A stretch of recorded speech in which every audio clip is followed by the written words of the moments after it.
वादग्रस्त विधान प्रकरणी संभाजी भिडे आज नाशिक कोर्टामध्ये हजर राहणार आहेत। त्यासाठी ते नाशिकमध्ये दाखल झालेत। आंबे खाल्यानं मुलं होतात या वक्तव्यासाठी संभाजी भिडे नाशिक कोर्टात हजर राहणार आहेत। त्यामुळे नाशिक शहरामध्ये बंदोबस्त तैनात करण्यात आला आहे।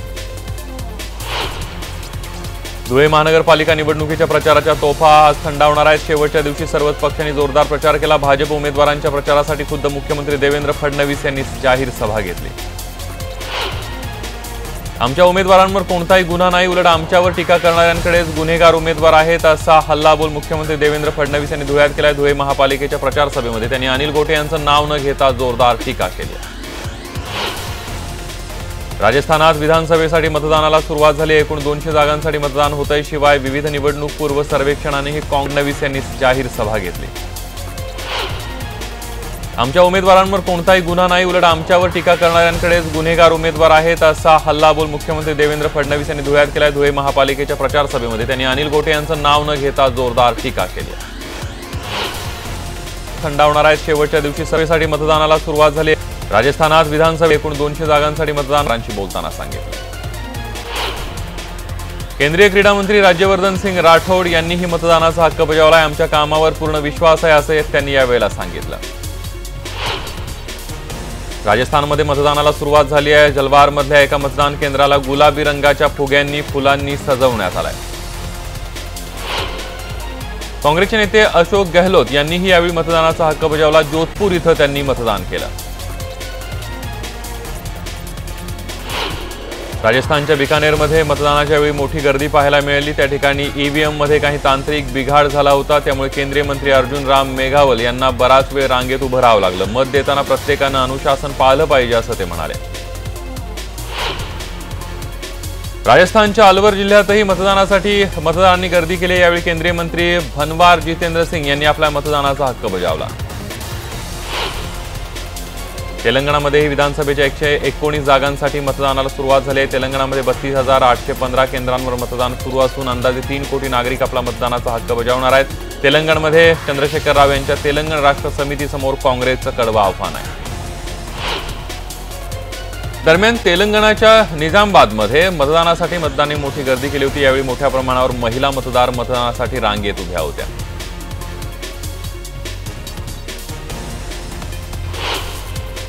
राजस्थानच्या उदयपूरमध्ये मतदानाला चांगला प्रतिसाद पाहायला मिळाला। यावेळी काँग्रेसच्या नेत्या गिरिजा व्यास यांनी मतदान केंद्रांवर जाऊन मतदानाचा हक्क बजावला।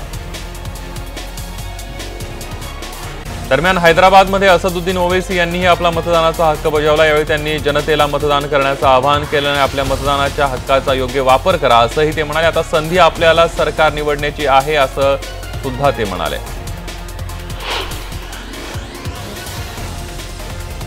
मी वाद चांगल्या कारणासाठी तयार करतोय, पण आता ती इकडे तिकडे लागली तर वाईट होऊ शकतं, असा टोला लगावलाय भाजपचे ज्येष्ठ नेते एकनाथ खडसे यांनी। आमच्या पक्षात वाल्या येत आहेत, त्यांना वाल्मिकी करायचं काम आमचं आहे, असंही ते म्हणाले।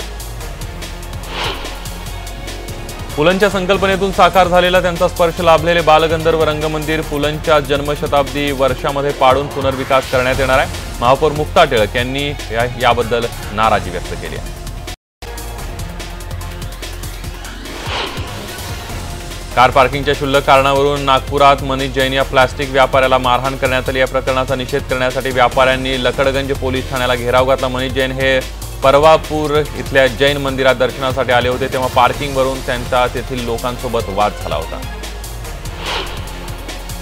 राष्ट्रसंत तुकडोजी महाराज नागपूर विद्यापीठाचे नियमांचं पालन न करणाऱ्या 58 महाविद्यालयांचे संलग्नीकरण रद्द करण्यात येणार आहे। या महाविद्यालयात पूर्णवेळ प्राध्यापक नसल्यानं विद्यार्थ्यांना सोयी नाही आहेत, असा ठपका जो आहे तो महाविद्यालयांवर ठेवण्यात आला आहे।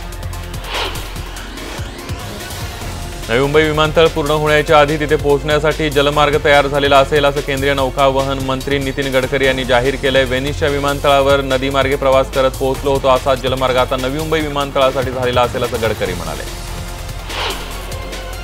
येत्या वर्षभरामध्ये गंगा नदी पूर्णपणे शुद्ध होईल, असा दावा केंद्रीय मंत्री नितीन गडकरी यांनी केलाय। मार्च महिन्यात संपेपर्यंत गंगा नदी 70% शुद्ध होईल, असा दावा त्यांनी केलाय।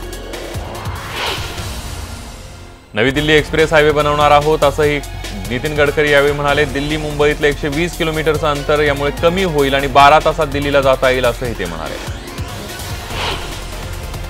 आता मुंबईकरांसाठी एक आनंदाची बातमी आहे। मुंबईत भाडेकरू राहत असलेल्या धोकादायक नॉन-सेस इमारतींच्या पुनर्विकासाचा मार्ग मोकळा झालाय। पात्र भाडेकरूंना आता 300 ते 1200 चौरस फुटांचं घर मिळणार आहे।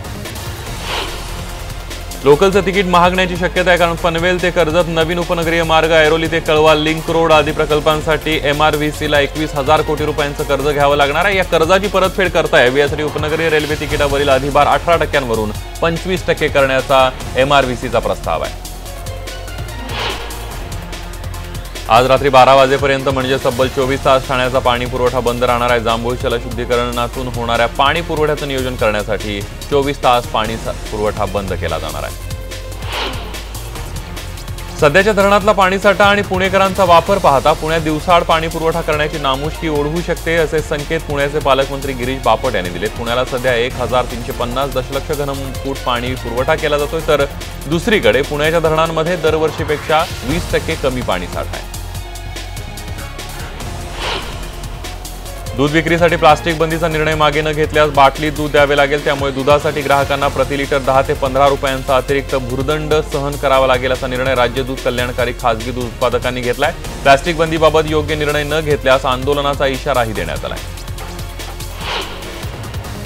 नवीन आर्थिक वर्षापासून गृहकर्जावरील व्याजदर घटण्याचे संकेत मिळाले आहेत। रिझर्व्ह बँक ऑफ इंडियानं देशातील सर्व बँकांना दिलेल्या निर्देशांमुळे हा बदल होणार आहे। गृहकर्ज तसंच वैयक्तिक आणि लहान उद्योगांना दिल्या जाणाऱ्या कर्जाचा व्याजदर हा रेपो दराशी सुसंगत असावा अशी अपेक्षा रिझर्व्ह बँकेनं व्यक्त केली आहे। उल्हासनगरमध्ये एका मेडिकल स्टोअर्समधून घेतलेल्या इंजेक्शनच्या बाटलीत कचरा सदृश काहीतरी सापडल्याचा प्रकार घडला। कॅम्प नंबर 3च्या प्लॅटिनम रुग्णालयामध्ये ज्ञानेश्वर गायकवाड यांच्या नातेवाईकावर उपचार सुरू होते आणि यावेळेला गायकवाड यांनी रुग्णालयाच्या प्लॅटिनम मेडिकल स्टोअर्समधून इंजेक्शन विकत घेतलं। मनूर सासेगावच्या गावकऱ्यांनी एकमेकांना गावात येण्यापासून रोखलंय। औरंगाबादमध्ये मनूर आणि सासेगावात तणावाचं वातावरण आहे। दोन्ही गावचे गावकरी आक्रमक झालेले पाहायला मिळतात। रस्ता अडवल्याच्या प्रकरणी गावकरी आमने सामने आले। पुण्यात स्वच्छ भारत अभियानाअंतर्गत होणाऱ्या स्वच्छ सर्वेक्षणासाठी पुणे महापालिकेने वेगवेगळे उपक्रम हाती घेतले आहेत। रस्त्यावर विष्ठा करणाऱ्या पाळीव प्राण्यांच्या मालकांना दंड ठोठावण्यात येणार आहे। पुण्यामध्ये रुबेला आणि गोवरच्या लसीकरणाला चांगला प्रतिसाद मिळतो। याला आता लहान मुलांनी सुद्धा चांगला प्रतिसाद दिलाय। महापालिका आरोग्य विभागाकडून आतापर्यंत 1,80,000 मुलांचं लसीकरण करण्यात आलंय।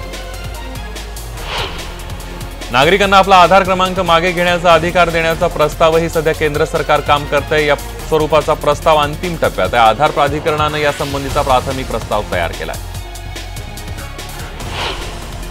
सीमारेषेवर दहशतवादी हल्ल्यामध्ये मृत्युमुखी पडणाऱ्यांपैकी रस्त्यावरच्या खड्ड्यांमध्ये पडून जास्त मृत्यू झाले, त्याची नाराजी सर्वोच्च न्यायालयानं व्यक्त केली आहे। न्यायाधीश मदन लोकूर यांच्या खंडपीठासमोर झालेल्या सुनावणीमध्ये ही आकडेवारी रस्त्यांची देखभाल योग्य रीतीनं केली जात नसल्याचं सिद्ध करत असल्याचं सांगण्यात आलंय। वेळोवेळी मांडलेल्या मागण्यांची दखल सरकार घेत नसल्यानं विदर्भातील 7,500 परिचारकांनी आंदोलनाचा इशारा दिलाय। लवकरच आंदोलनाची तारीख सांगितली जाईल असं विदर्भ नर्सेस असोसिएशननं म्हटलंय। एसटी महामंडळातील चालक, वाहक, सहाय्यक, शिपाई आणि तत्सम पदावरच्या कर्मचाऱ्यांना लिपिक, टंकलेखक संवर्गामध्ये 25% आरक्षण देण्यात येणार आहे, अशी घोषणा परिवहन मंत्री आणि एसटी महामंडळाचे अध्यक्ष दिवाकर राऊत यांनी केली आहे। ठाणे स्थानकामध्ये रांगेविना तिकीट काढण्यासाठी लावण्यात आलेल्या ATVM पैकी 7 यंत्र बंद पडली आहे, तर उर्वरित 23 यंत्रांमध्येही सातत्यानं बिघाड होतोय। वारंवार तक्रारी करून सुद्धा रेल्वे प्रशासन दुर्लक्ष करत आहे। मुंबई विद्यापीठाच्या ठाणे उपकेंद्रामध्ये आणखी इमारत उभारण्यासाठी ठाणे महापालिकेकडून 20 कोटी रुपयांचा निधी दिला जाईल, अशी घोषणा महापालिकेचे आयुक्त संजीव जयस्वाल यांनी केली। या प्रस्तावाला महासभेची मान्यता घेण्यात येणार आहे। 66व्या सवाई गंधर्व भीमसेन महोत्सवात यंदा वत्सलाबाई भीमसेन जोशी पुरस्कार पंडित उल्हास कशाळकर यांना देण्यात येणार आहे। पुरस्काराचं हे 14वं वर्ष असून 51,000 रोख मानचिन्ह मानपत्राचं स्वरूप या पुरस्काराचं असणार आहे। यंदा सवाई गंधर्व महोत्सवाचं ठिकाण बदललंय। PMPने मात्र कोथरूड, वारजे, धायरी आणि भक्तिशक्ती या 4 ठिकाणांहून मैफिलींच्या आधी आणि नंतर बस सेवा सुरू ठेवण्याचा निर्णय घेत रसिकांना दिलासा दिलाय। ज्येष्ठ साहित्यिक ग. दी. माडगुळकर यांच्या निवडक 14 कथा सिलेक्ट स्टोरीज ऑफ ग. दी. माडगुळकर या शीर्षकाने प्रकाशित होणार आहेत। गदिमा साहित्य कला अकादमी आणि प्राध्यापक उल्हास बापट हा कथासंग्रह प्रकाशित करणार आहे। काँग्रेसची जनसंघर्ष यात्रा अमरावतीवरून काल दुपारी अकोल्याच्या मूर्तिजापूर तालुक्यामधून वाशिमला रवाना झाली आहे। वाशिमवरून आज ही यात्रा दुपारी 3 वाजेपर्यंत अकोल्यात पोहोचणार आहे। माजी मुख्यमंत्री पृथ्वीराज चव्हाण यांचा अकोल्यातच मुक्काम होता। तर या यात्रेसोबत काँग्रेसचे नेते प्रदेश अध्यक्ष अशोक चव्हाण, हुसेन दलवाई, माणिक ठाकरे उपस्थित होते। वेगवान शिर्डीच्या साई संस्थाने मुख्यमंत्र्यांच्या दुष्काळ निधीसाठी 50 कोटी रुपये दिलेत। संस्थानाने केलेल्या ठरावाला शासनाने मान्यता दिली आहे। दरम्यान हा ठराव केल्यानंतर याला शिर्डीच्या ग्रामस्थांनी विरोध केला होता, पण शासनाने मान्यता दिल्यामुळे 50 कोटी रुपये वर्ग होणार आहेत। नीरव मोदी यांचा अलिबाग समुद्रकिनारे असलेला बेकायदा बंगला तोडण्याचे आदेश मुंबई उच्च न्यायालयाने दिलेत। CRZ कायद्याचं उल्लंघन केल्याप्रकरणी हा आदेश देण्यात आलाय। पंतप्रधान नरेंद्र मोदी यांच्या अध्यक्षतेखालील केंद्रीय मंत्रिमंडळाने काल कृषी निर्यात धोरणाला मंजुरी दिली आहे। यामुळे आता 2022 पर्यंत शेतकऱ्यांचं उत्पन्न दुप्पट करण्याचं सरकारने दिलेलं वचन पूर्ण होण्यास मदत होईल असा दावा सरकारकडून करण्यात आलाय। इंस्टाग्राम या लोकप्रिय फोटो शेअरिंग ॲपवर पंतप्रधान नरेंद्र मोदी हे जगातील सर्वाधिक फॉलोअर्स असणारे नेता ठरलेले आहेत। इंस्टाग्रामवर मोदींचे जवळपास 15.5 दशलक्ष फॉलोअर्स आहेत। ऑगस्टा वेस्टलँड हेलिकॉप्टर घोटाळ्यातील दलाल ख्रिश्चियन मिशेलच्या प्रत्यार्पणानंतर काँग्रेसमध्ये खळबळ उडाली आहे। या दलालाच्या चौकशीमुळे आता गांधी कुटुंबियांची झोप उडाली अशी टीका भाजपचे प्रवक्ते संबित पात्रा यांनी केली आहे। कोलकाता उच्च न्यायालयाने भाजपला चांगलाच दणका दिलाय। भाजप अध्यक्ष अमित शहा यांचा पश्चिम बंगालमध्ये रथयात्रा काढण्याची परवानगी उच्च न्यायालयाने नाकारली आहे। आयसलंडचे परदेश मंत्री हे सध्या 8 दिवसांच्या भारत दौऱ्यावर आहेत। ते यावेळी आयसलंड इंडिया बिझनेस सेमिनारला संबोधित करणार आहेत। जर्मनीची नामवंत फोक्सवॅगन निर्माता कंपनी पेट्रोल डिझेलवर चालणाऱ्या गाड्यांचं उत्पादन 2026 सालापासून पूर्णपणे बंद करणार आहे। जगभरात इंधन साठ्यांची कमतरता आणि प्रदूषण अशा समस्यांमुळे पुढच्या 10 वर्षात नवीन तंत्रज्ञान विकसित करून इलेक्ट्रिक कार बनवण्यात येणार आहेत।